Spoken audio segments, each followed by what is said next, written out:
All right, let's talk about a novel that doesn't just tell you a story, it actually sings it to you. Today, we're diving into a book that basically rips up the rule book on what a narrator can even be. You're going to want to hear this. Just let that sink in for a minute. Forget about some character telling you what's happening. What if the whole story, all the secrets, the warnings, the heartbreaks, was told to you through a soundtrack? It's a pretty wild idea, and it's exactly what we're digging into today. So the book is called Bet My Heart. And when you first pick it up, its big hook seems to be this really cool structure. It's kind of like a choose-your-own-adventure, but for grown-ups.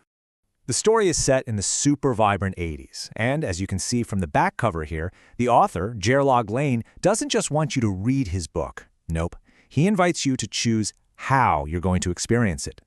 That's right, it's not one book, it's five. Five totally different narrative experiences packed into a single novel. You get to pick the genre, you get to pick the journey. The author literally gives you a roadmap for each one. And look at these paths. You can read it as a fun, light rom-com, or maybe you're in the mood for a mystery, or you could go deep with a social narrative, or just a straight-up heart-wrenching drama. And, if you're feeling really adventurous, you can just read all 56 chapters in order and get the whole beautiful, chaotic mess. It's a really cool gimmick for sure. But here's the thing. What if I told you that all those paths, that whole choose your journey thing, is just a distraction? A brilliant piece of misdirection to pull your focus from the book's actual innovation, something much, much deeper. Okay, so let's get to the heart of it, because the real narrator of Bet My Heart, well, it isn't a person. It's the music. The entire novel is built around a soundtrack that does way, way more than just set a mood. There's a line from a literary analysis that just nails it. The music is not a decoration. It is the stage itself. The songs aren't just background noise for the characters. They are the world. They're the setting, the context, the emotional truth of everything that's happening. So what do we actually mean by a narrative soundtrack? Well, it's when music stops being passive and becomes an active player in the story. In this book, songs are used to say things the characters can't, to foreshadow what's coming, and to build bridges between people. The playlist is the plot. Let's look at one of the most powerful ways this whole thing works. The book has this amazing, diverse group of friends from all these different backgrounds, and for them, music becomes the one language they all share. So get this, in one key scene, a Cantonese pop song is playing. Only one character actually understands the words, but the analysis points out that every single character in the room feels what the song means. And later, they're all talking about a Queen song that's in both Japanese and English. See? The music is connecting them across cultures before they even know it. But it's not all about bringing people together. Sometimes the soundtrack acts like this all-knowing narrator, almost winking at the reader, dropping these huge warnings that the characters themselves just can't hear.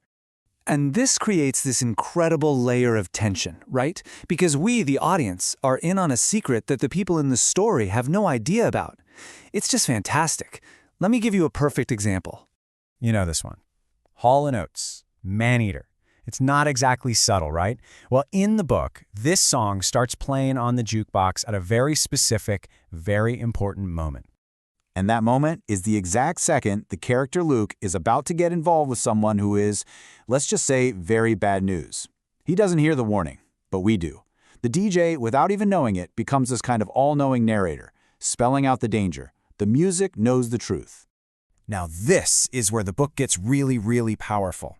The way it uses this narrative soundtrack to deal with grief, especially during the AIDS crisis in the 80s, it's just staggering. Here, music isn't just a comfort, it's an act of pure love.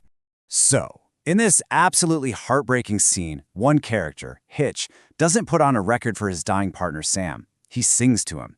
He sings Bridge Over Troubled Water, and his shaking voice is the only music in the room. But while that's happening, Sam is thinking about a different song entirely, Asleep by the Smiths, which is a song about wanting it all to be over. So you see what's happening? The music that's actually there, the one being sung, is an act of love, of fighting for life. But the unheard song, the one inside Sam's head, is this silent wish for peace. It's just an unbelievably profound way to show what can't be said out loud. And that really gets to the heart of what makes this book so special. This line from the analysis just says it all. The book is making this argument that stories aren't just about words. It's about finding that perfect melody that lets those words take flight. So, I'll just leave you with this to think about. If your life were a story, What songs would be on its soundtrack? What music tells the story of your happiness, your biggest mistakes, your deepest sorrows? This book suggests maybe we all have a playlist narrating our lives. We just have to stop and listen. Thanks for tuning in.